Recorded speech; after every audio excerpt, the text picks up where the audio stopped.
Hello, and welcome to another episode of Risky Business. Today, we are going to continue studying the code as we have been doing. And yesterday, I missed the scheduled stream time. I moved it to 2300, but then I got distracted and was watching this beyond floating point thing. So this guy, this is the guy that did the unums.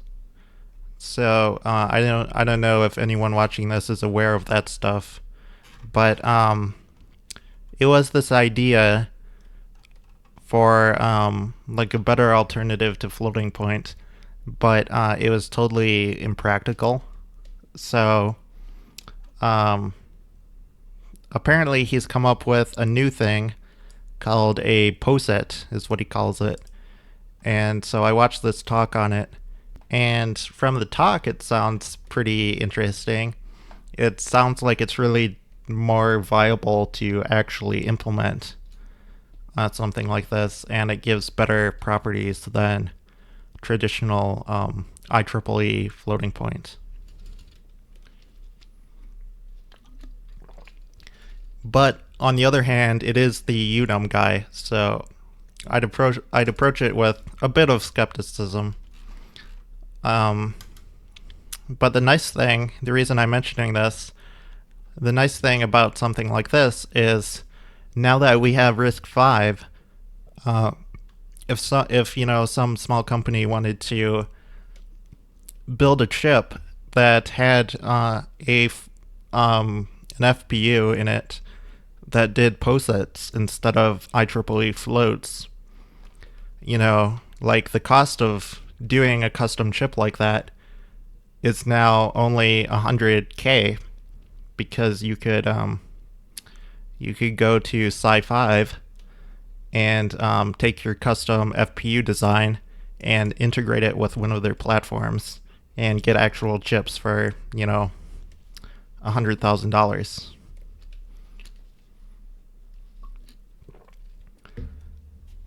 So I think the barrier of entry being so much lower thanks to RISC-V, it's very practical for people to take an out there idea like POSITs and actually put it to the test and make real chips and see, is it actually practical or not. So I just thought I'd mention that. I thought that's kind of an interesting tie-in to RISC-V, that something like that could be a lot more practical to test. So getting to the actual series today, I believe we were going to look at CLINT. But first I want to look at mstatus and mstatus MIE, because mstatus would be in line with what we were already doing. Like, that would be CSR stuff. So I think we should start with that. I'm also going to try to say and less. I got a pretty funny comment on my last video on YouTube that someone was apparently quite annoyed that I say and a lot, and I didn't even notice that, so I'll try to restrain myself, but I suppose it's a hard habit to get out of.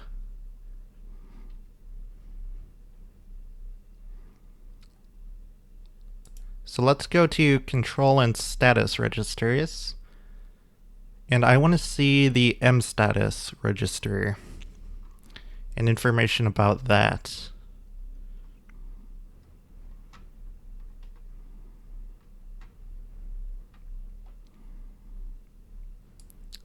So mstatus, machine status register. The number is 0x30 or 300.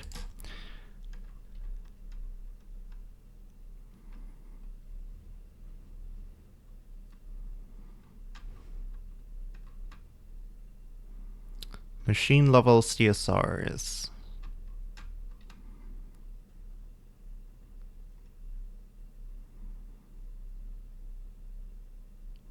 Yeah, I think it's really hard to break the habit because you say it without even like thinking about it. You don't even register it in your head that you're saying it.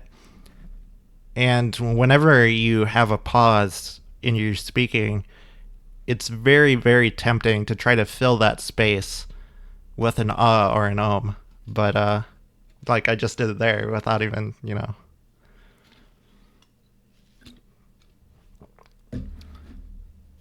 If you're thinking about it, I think you can just have moments of silence when you're thinking, but it's definitely tricky. So machine status register. The mstatus register is an excellent bit read-write register formatted as shown in 3.6. The mstatus register keeps track of and controls the Hart's current operating state. Okay, so the mstatus register is for there I go again for keeping control of the hardware thread. Restricted views of the mstatus register appear as the hstatus and sstatus registers. So figure 3.6, that would be this figure right here. So let's take a look at this diagram here.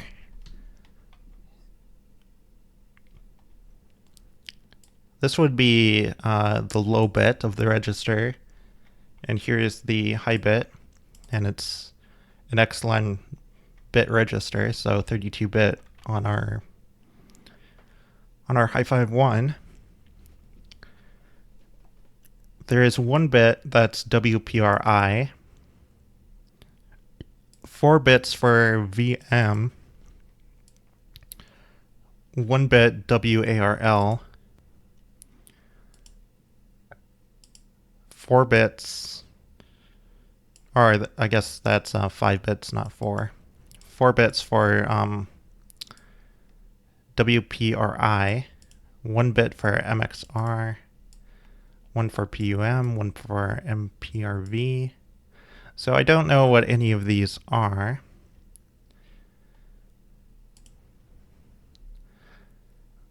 Well, here's something similar to what we've been seeing. MPIE.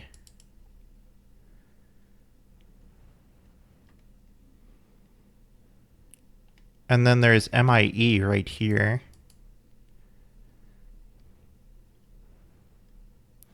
So where were we doing?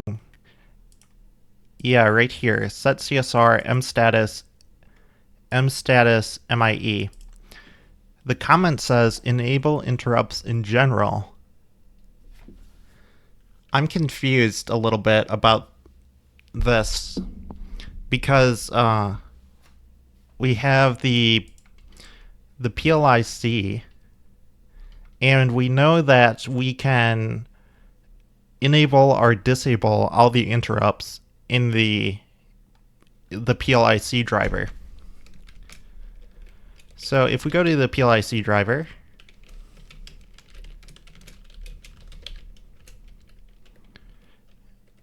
we see that we have a number of ways to interact with the interrupts. We can enable or disable interrupts by writing to these machine or memory mapped registers right here. And we can set the priority, and we can set the threshold as well right here. but that is per interrupt. So that's per interrupt source. And there is 52 interrupt sources on the Hi5 one.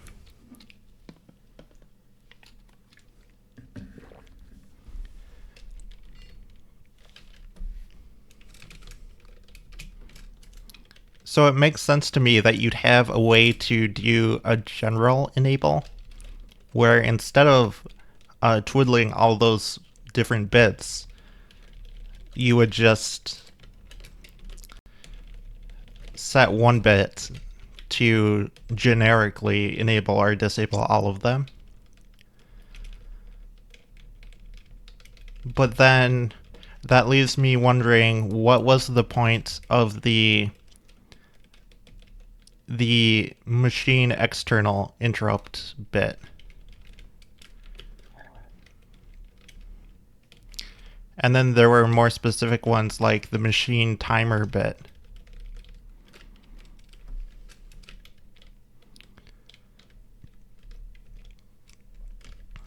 So I'm confused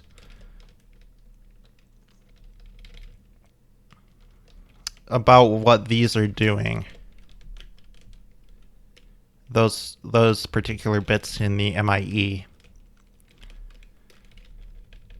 I thought the MIE was for like generic, like general control over all the interrupts. But it seems like that's what mstatus is for. Or this particular bit in mstatus, I should say.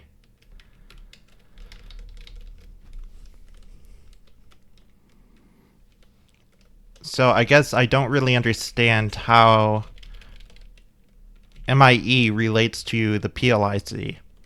That reminds me, another thing I'm confused about that we'll probably learn about soon is why do we have a separate Coreplex-Local Interrupt controller?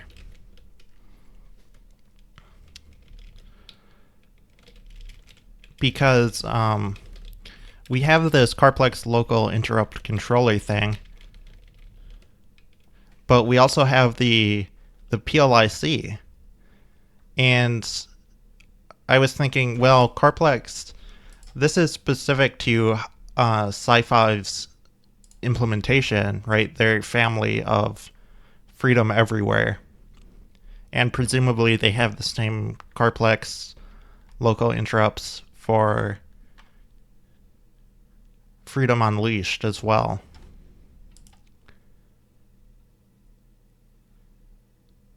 But if it's platform specific,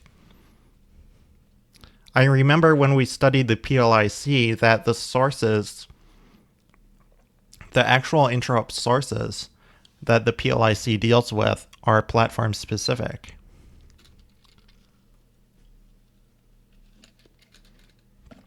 So I don't understand why you would need a separate interrupt controller. Because if I'm understanding this correctly, it seems like the Coreplex-Local Interrupt controller would be basically the same thing as the PLIC, right? Because the PLIC is an interrupt controller.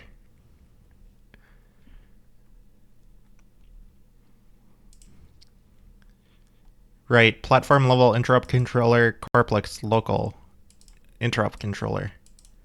I don't understand why you would have two separate interrupt controllers. But I guess we'll find out, won't we? So let's continue reading more about mstatus. The XIE bits are located in the lower order bits of mstatus, allowing them to be atomically set or cleared with a single CSR instruction.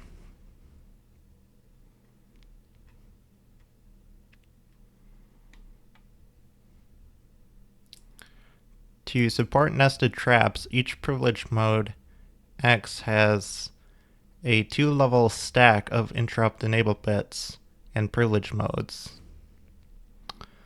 The XPIE holds the value of the interrupt enable bit active prior to the trap, and XPP holds the previous privilege mode.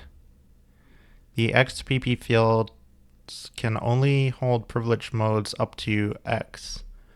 So MPP and HPP are 2 bits wide. SPP is 1 bit wide, and UPP is implicitly 0.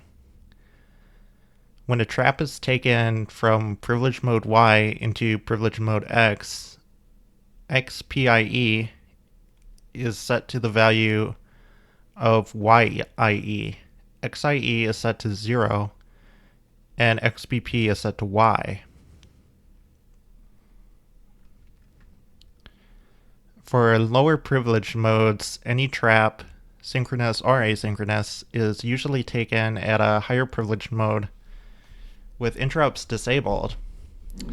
The higher level trap handler will either service the trap and return using the stacked information, or if not returning immediately to the interrupted context, will save the privilege stack before re-enabling interrupts. So only 1 entry per stack is required. What I want to know, though, is I want to know about MIE with regards to mstatus.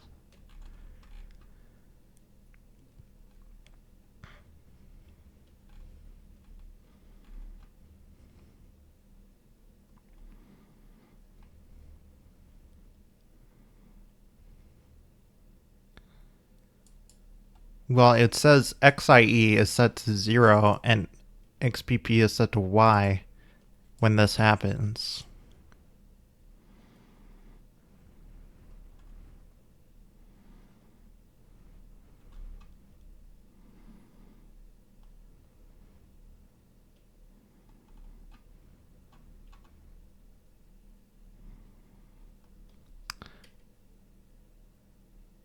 Yeah, I'm still not following this. Privilege and global interrupt enable stack. Interrupt enable bits provided for each privilege mode. They're primarily used to guarantee atomicity with respect to interrupt handlers at the current privilege level. So when a thread is executing in privilege mode X, so for example, we're doing everything in the machine privilege mode because we're bare metal, right? The HIE, SIE, UIE stuff, those are provided for if you're an operating system, right? Like when you write a program that runs on an operating system, your program is the user mode, which would be the U in this documentation. Whereas hypervisor and supervisor would be kernel level stuff, and machine is the lowest, the highest privilege.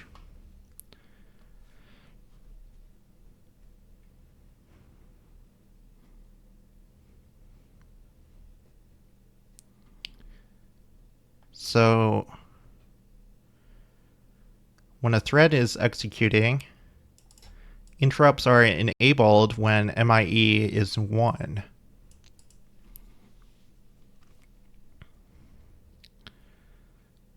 Interrupts for lower privilege modes are always disabled, whereas interrupts for higher privilege modes are always enabled. Higher privilege level code can use separate per interrupt enable bits to disable selected interrupts before ceding control to a lower privilege level.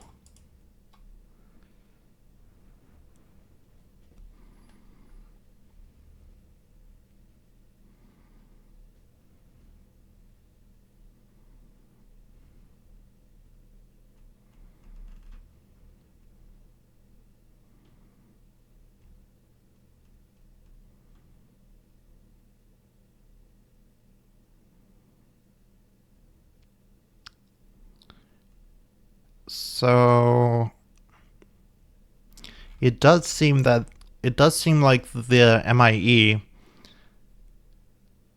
bit in the mstatus register is being used like I thought,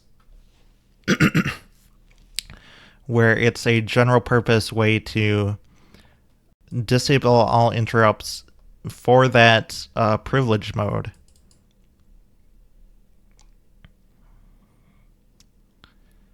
So going back to the PLIC though, did that have privilege modes, or was it just generic over all the possible interrupts?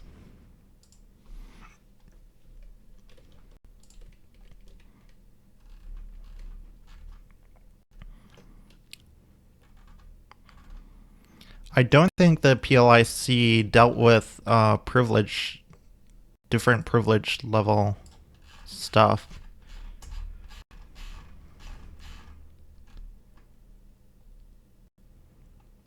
Here's a chapter on privilege levels. At any time, a RISC-V hardware thread is running at some privilege level encoded as a mode in one or more CSRs. 4 RISC-V privilege levels are defined: user, supervisor, hypervisor, machine. These are the encodings for them and the level numbers.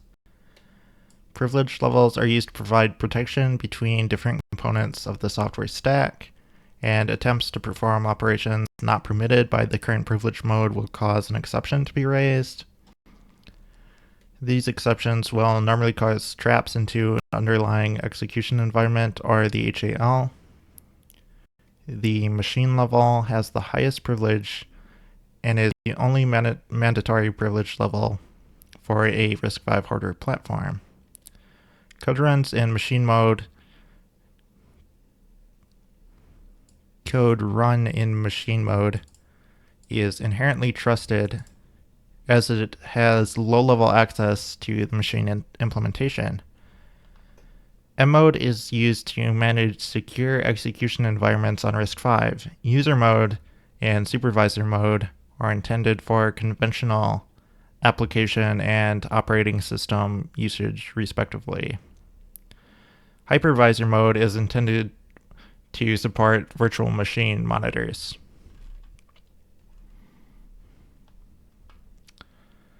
So each privilege level has a core set of privileged ISA extensions.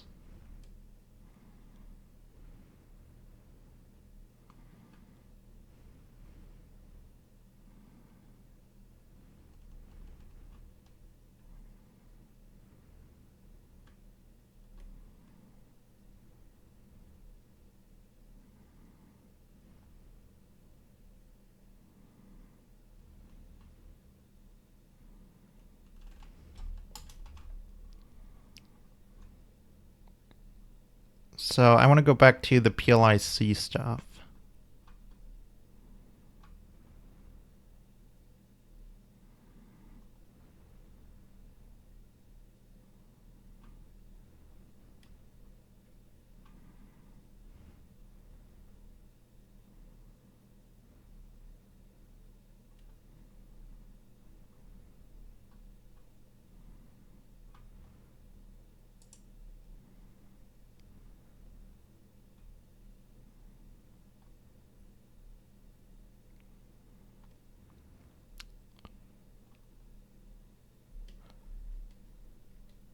So the PLIC prioritizes and distributes global interrupts.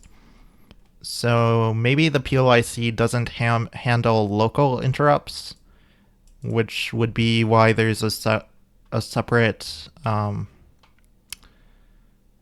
Coreplex-Local Interrupt controller.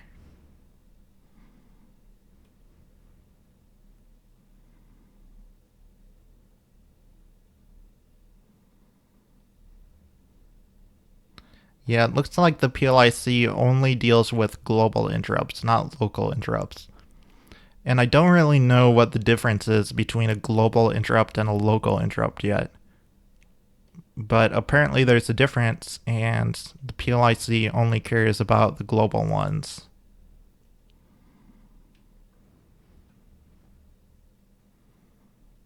Yep, it says right here 7.2 interrupt sources. RISC-V hardware threads can have both local and global interrupt sources.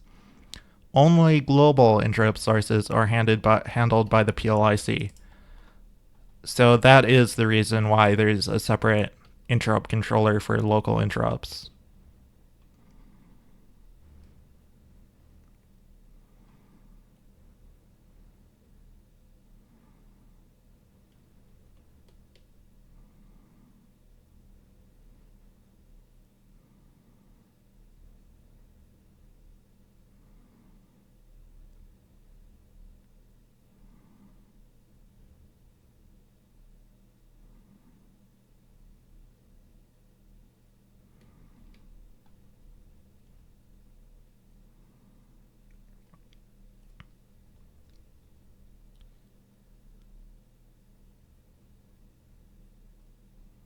So it says all local interrupts follow a level-based model where an interrupt is pending if the corresponding bit in MIP is set.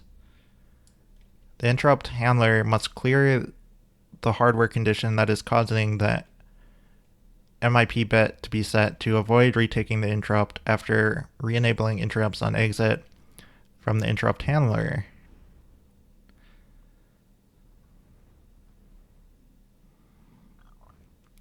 So the MIP and MIE registers are for local interrupts.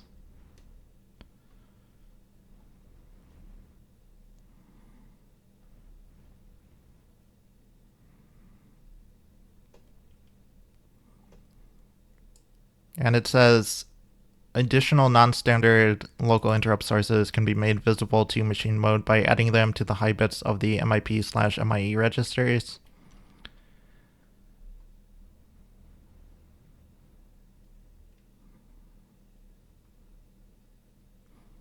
So that's the point of having MIP and MIE. They're for local interrupts.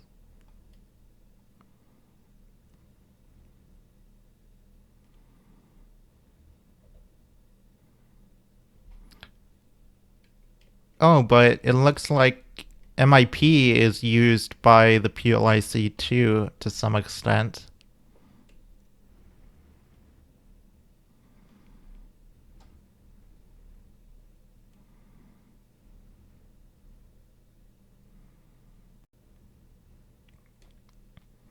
It says interrupt notifications generated by the PLIC appear in the MIP, HEIP, SEIP, UEIP bits of the MIP and so on registers.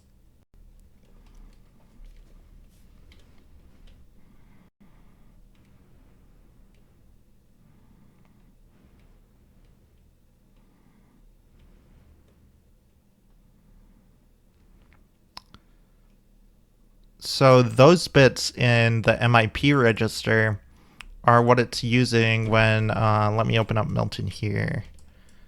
Go to the PLIC diagram, wherever I put that. Here it is. So we have an IO device that sends an interrupt signal which gets queued up, and the gateway sends a signal to the PLIC core.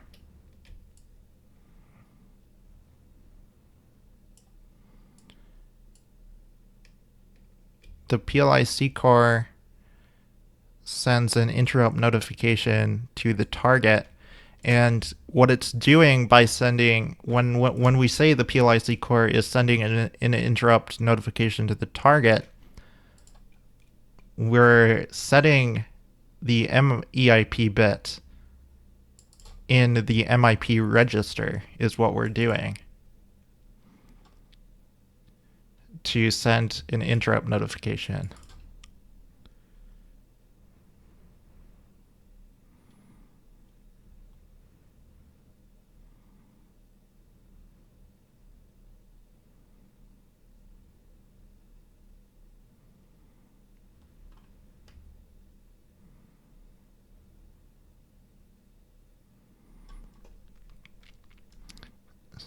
So I want to continue reviewing the whole PLIC and see if it uses MIE, because now that we know about MIE, we can see how it's fitting into the picture with the PLIC.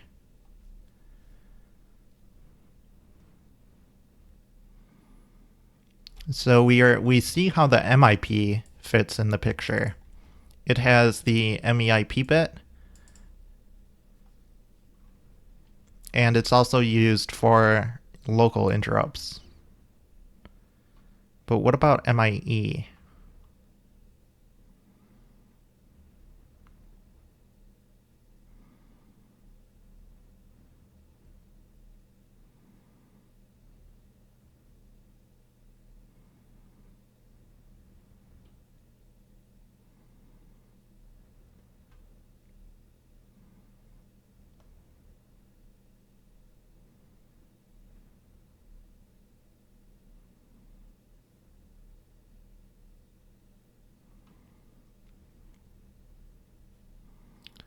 Each target has a vector of interrupt enable bits, one per interrupt source, but that's the memory that we're mapping. That's not the MIE register.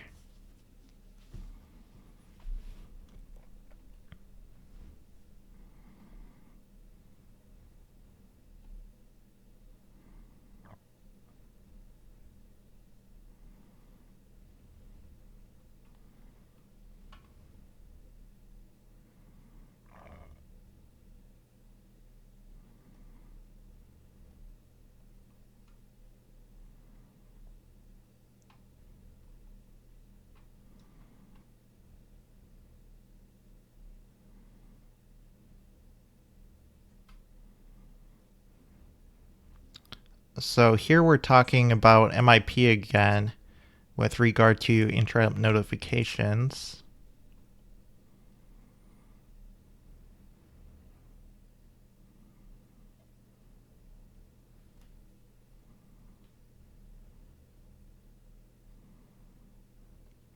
The PLIC hardware only supports multicasting of interrupts, such that all enabled targets will receive interrupt notifications for a given active interrupt.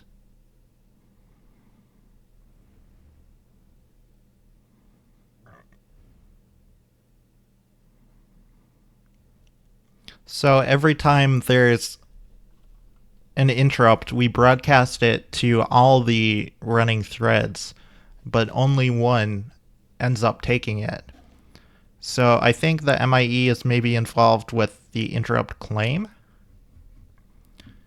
because they said it's for like atomicity, right?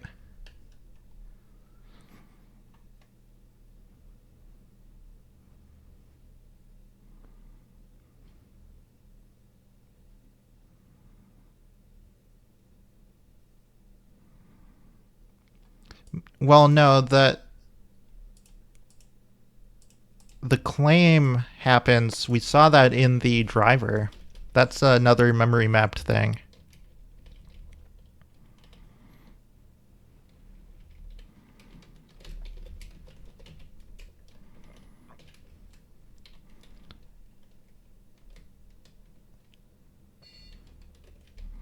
Yeah, see, the claim is when we read from this address, which is what happens right here when we dereference this pointer and return the value. That's reading the value, and by doing that, we're claiming.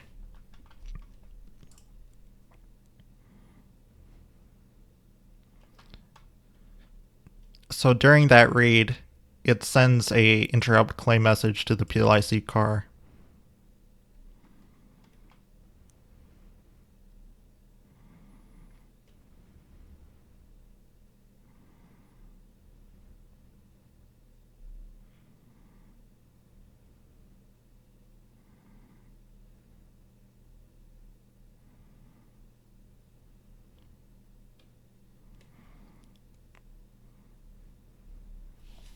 So I take it that only one interrupt can be handled at a time, even though you have multiple threads.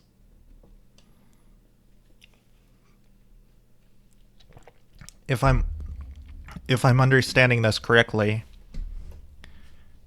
Well, no, because the pending bit is only saying that there's an interrupt pending. So while an interrupt is being handled by one thread, you could have another interrupt become pending, and then it would broadcast that to all the threads, but the one that's running would be like, I don't care, I don't want to handle this, I'm busy with this interrupt. And then another thread would be like, okay, I'll send a claim request. Any thread that isn't handling an interrupt, I take it, would send a claim request, and the first one to get there would end up getting it.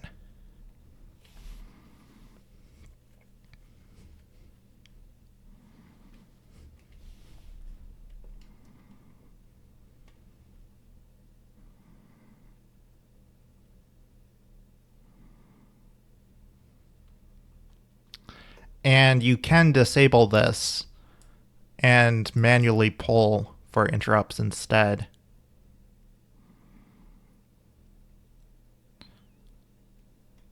You would do that by setting the threshold value to maximum.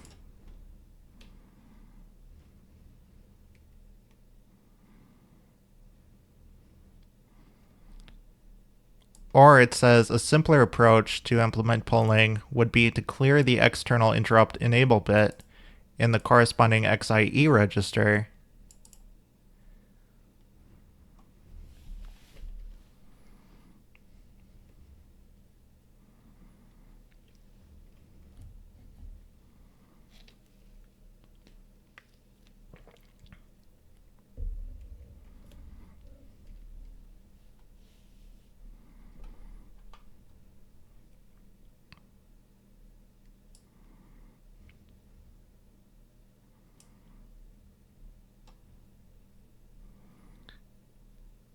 But that's suggesting to me, again,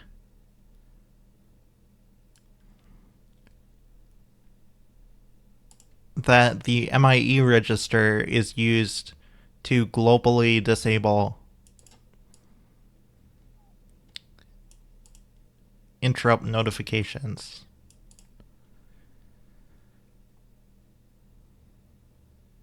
But isn't that what mstatus, the MIE bit in mstatus, is doing?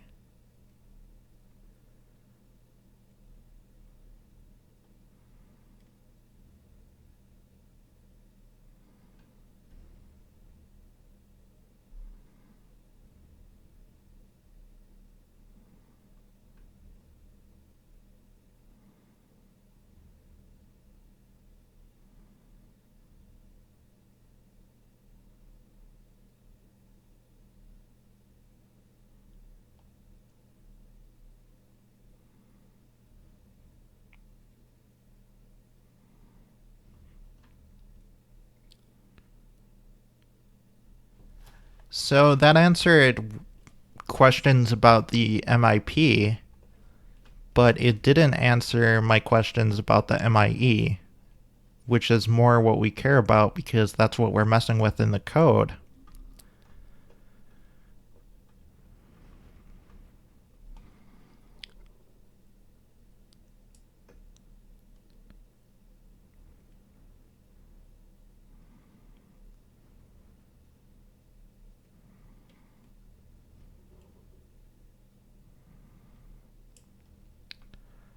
So the thing with enable interrupt and disable interrupt is this is on a per thread basis. Each thread can say, by doing this computation, which interrupts it wants to pay attention to. So when an interrupt notification is broadcast to all the threads, based on these bits, decides whether or not the thread will try to claim the interrupt depending also on if it's already busy with an interrupt or not. The thing about MIE and mstatus is it's across all threads. It's just a way to say for every interrupt source, every thread, we either want to receive notifications or we just want to not and pull instead.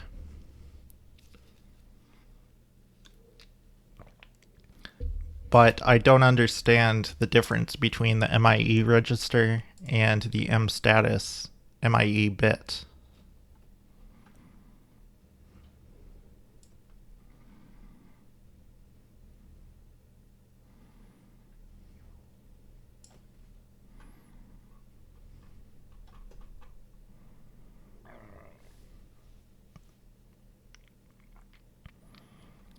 So maybe we should review the MIE register again.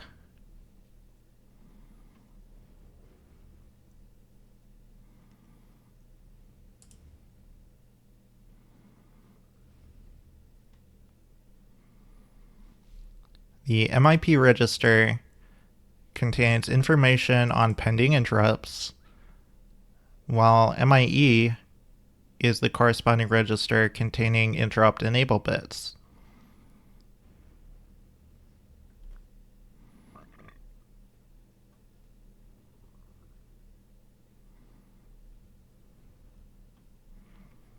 So here's the diagram again.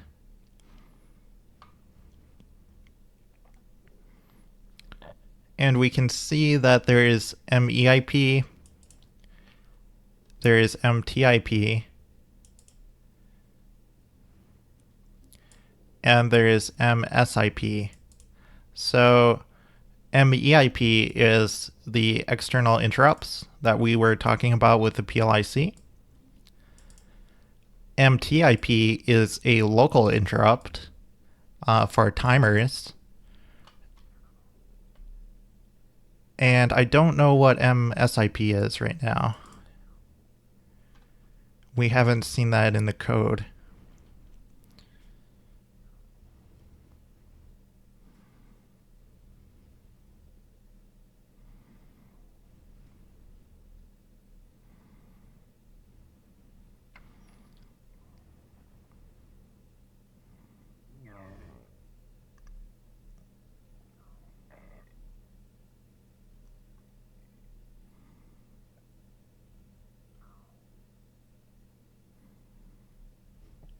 So the SIP is software interrupt.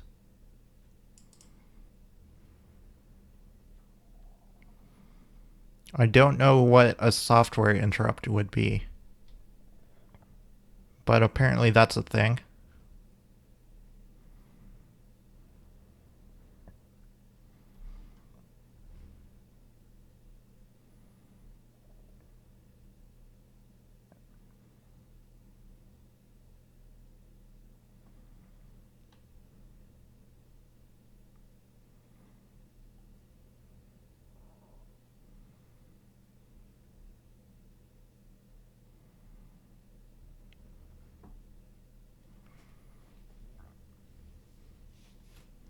So the MEIP bit is read-only and is set and cleared by the PLIC, which is what we saw when we were reading about the PLIC today.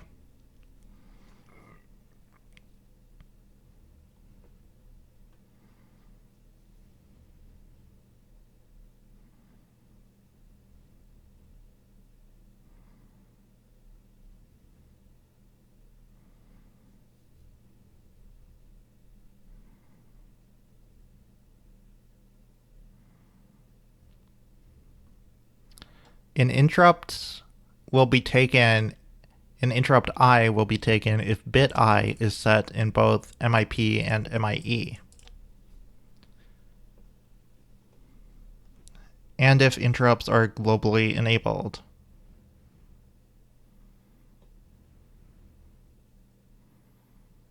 So when we talk about if interrupts are globally enabled, we're talking about the MIE bit in mstatus, but what is the point of MIE?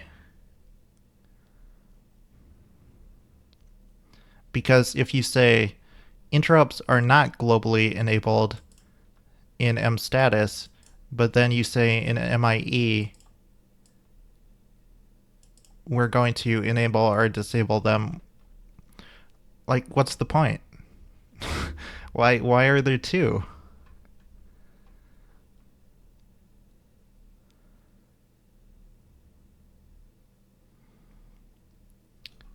Does mstatus have timer?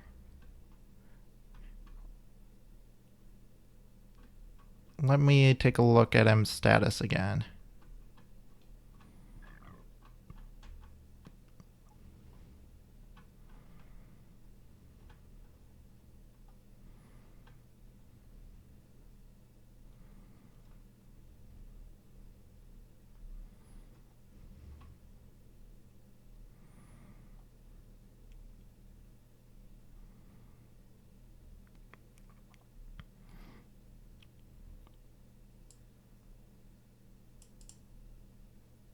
So if we look at the bits in mstatus, there isn't one for timer. So I think when we say global interrupts with mstatus, that's referring to like every type of interrupt, including the timer interrupts and stuff. But MIE gives you a little bit more finer grained control in that there's a separate bit for timer interrupts and external interrupts and software interrupts. Whereas setting it in mstatus, the mstatus bit would disable all three types, whereas we can choose more carefully in MIE. I think that's what the difference is.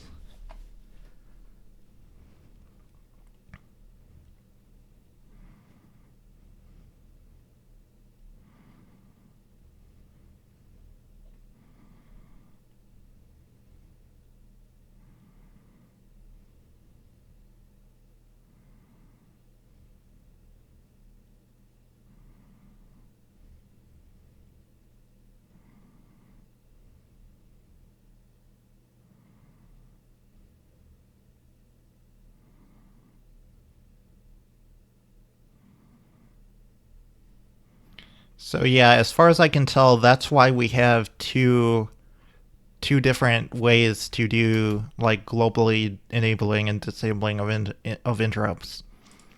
One of them can disable external interrupts, software interrupts, and timer interrupts, and the other one, there's a bit for each of those.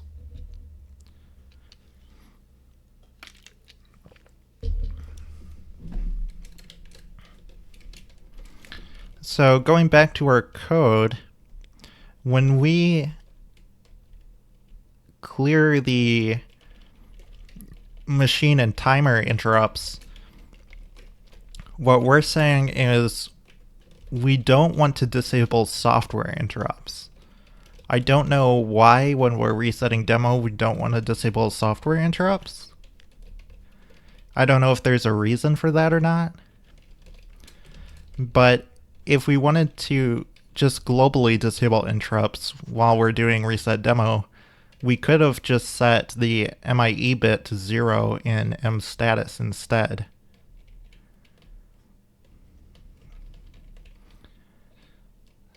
So that suggests to me that the reason we do it this way is because we want to keep the possibility open for software interrupts to fire.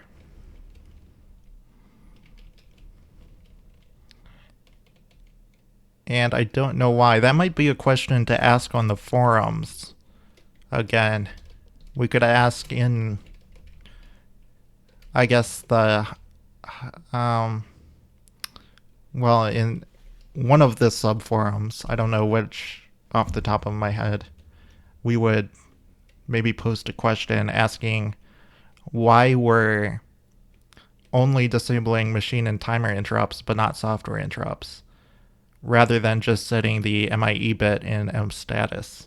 And maybe someone would give us some insightful information there about that.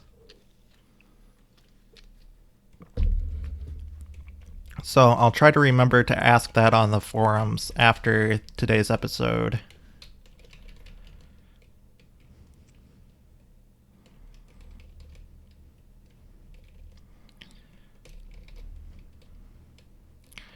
Although the interesting thing about this is at the end, when we enable the machine external and timer bits, after that we enable interrupts in general. So what we're saying there is we want to make sure interrupts in general are enabled, but when we do reset demo, we're not sure, I guess. We don't know for sure whether global interrupts are enabled or not.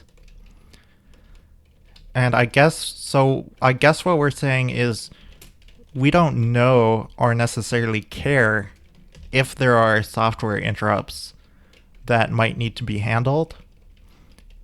And if there are, then the global interrupts would be enabled. But if they're not, then it might be disabled. But I still don't know why we care.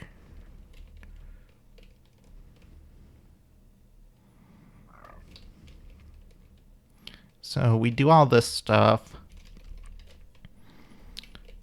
And then we do this. So I think we understand all the code here for MIE and mstatus. The question is just why. Like, it makes sense to enable these bits just to make sure that they're set when we're enabling interrupts in general. Like, this is just playing it safe and making sure all these bits are set so that interrupts are enabled and external and timer are enabled for sure. But I want to know why we don't just disable interrupts globally at the start of this function.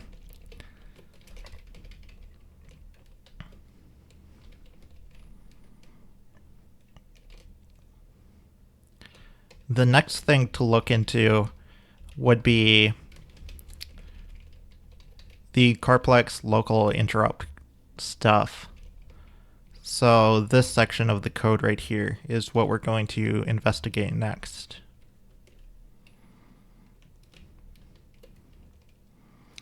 Also, before we start that, I just want to skim over this program in general, because it seems like Reset Demo is actually getting really deep into stuff that we're going to spend a lot of time investigating. So after we study the Coreplex local stuff, I wonder if there's more like low-hanging fruit, more shallow stuff for us to learn before we dive into stuff like the UART.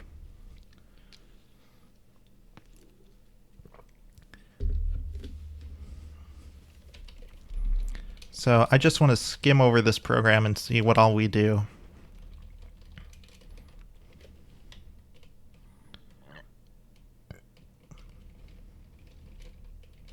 So if we have board buttons, we set these.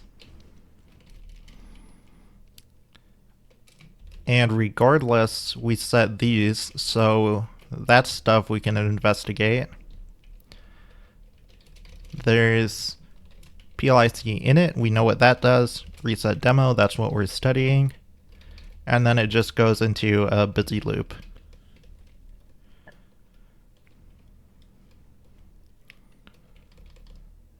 There is the button handlers.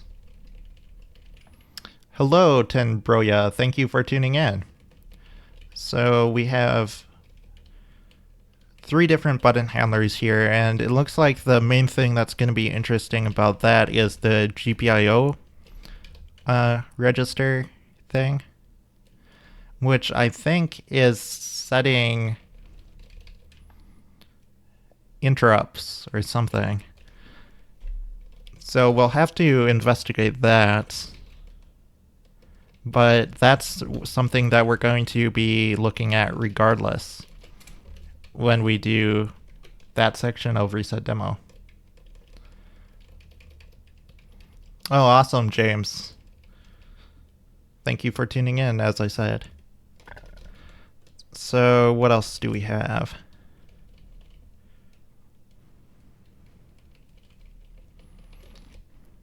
And again, these values, we can look into those, but it looks like that's pretty simple.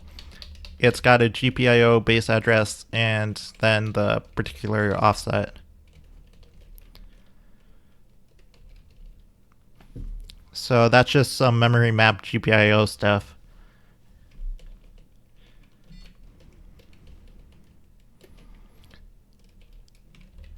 Entry point for PLIC handler.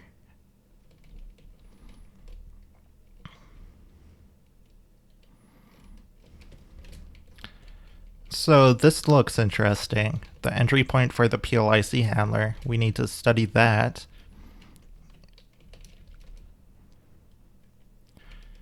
And then here's the thing that actually handles an interrupt.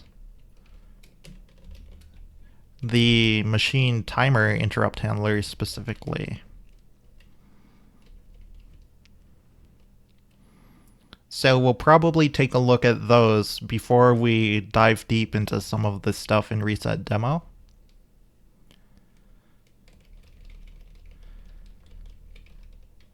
So here's what I'm thinking. We're going to study this part of the code, and then we're going to study other parts of the code like this stuff.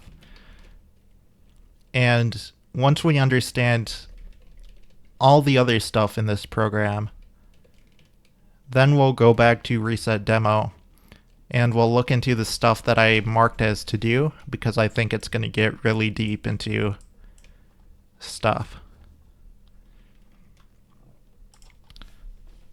So that is the current plan. I think we have about 5 minutes more today that I can stream. Although I did start like 5 minutes early, but it's fine if it's a little bit longer than usual.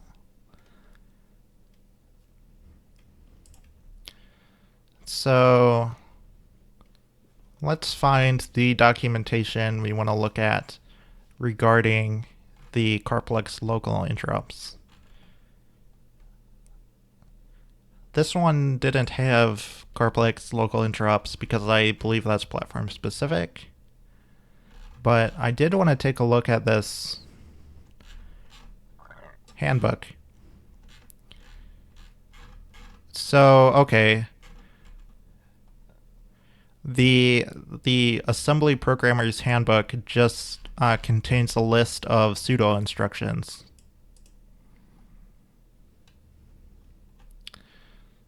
So that's useful to know.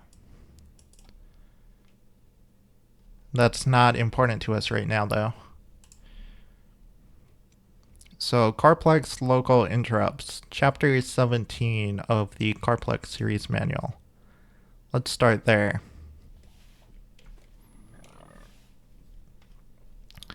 The Coreplex-Local Interrupt block holds memory-mapped control and status registers associated with local interrupts for a Coreplex. CLINT address space usage. Table 6.1 shows the memory map for CLINT on Sci5 systems. Let's take a look at Table 6.1. Okay, so here's the addresses. Descriptions: MSIP for hardware thread 0, MSIP hardware thread 1. So these are all the MSIP registers. So that's the software interrupt pending. So these are the software interrupts. And it appears that there is 1 bit for a software interrupt per hardware thread.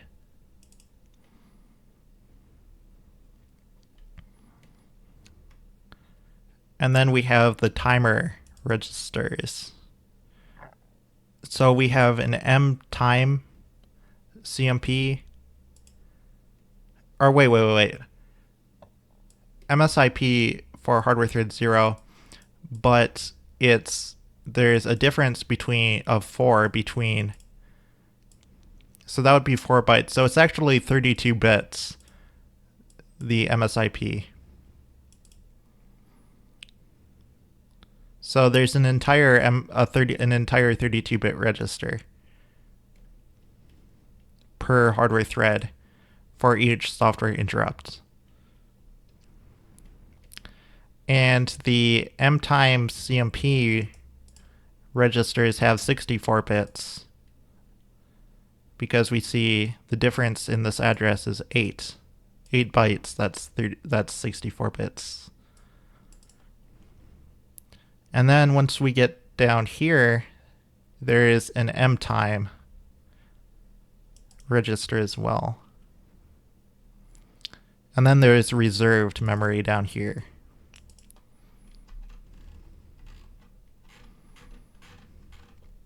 Okay.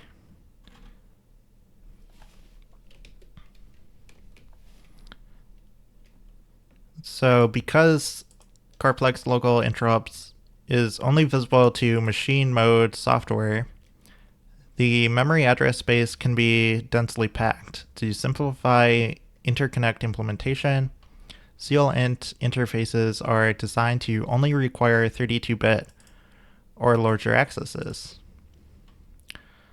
Hardware modules might expose other memory-mapped interfaces suitable for use at lower privilege levels, but these should be mapped to the I/O memory region in a way that can be easily protected from each other using either physical or virtual memory protections. 6.2 MSIP Registers.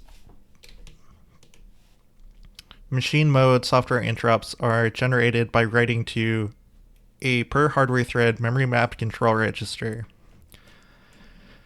So the MSIP registers are 32-bit wide. That's what I said when I was looking at the address space here. They're WARL registers, where the LSB is reflected in the MSIP bit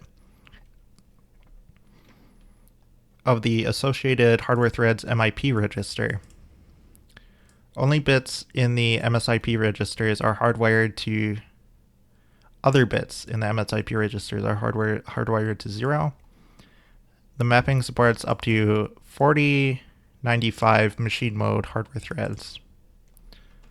Okay, and I think that's all the time we have for today. So thank you everyone who tuned in, and thank you everyone who watches on the YouTube archive at risky.tv.